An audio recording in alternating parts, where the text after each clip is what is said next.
الحمد لله رب العالمين،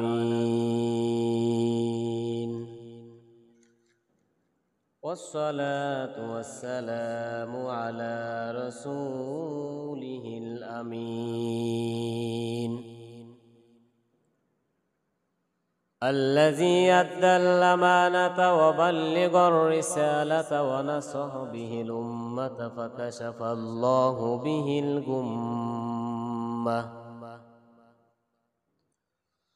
وتركنا على محجة بيضاء ليلها كنهارها لا يضل فيها إلا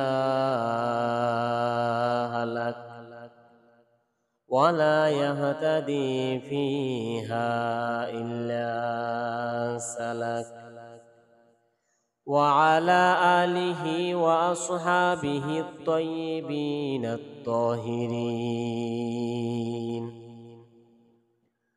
ومن دعا بدعوته واستنى بسنته ونهجا بمنهجه إلى يوم الدين يوم لا ينفع مال ولا بنون إلا من أتى الله بقلب سليم. أما بعد فيا أيها المصلون الحاضرون، أرسله بالحق بشيرا ونذيرا وداعيا إلى الله بإذنه وسراجا منيرا.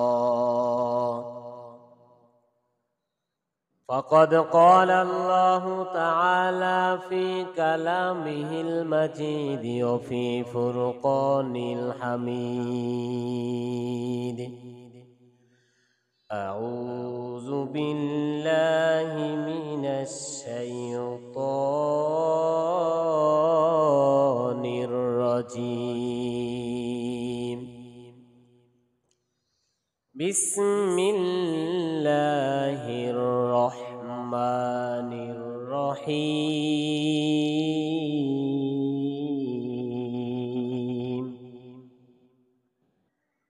يا أيتها النفس المطمئنة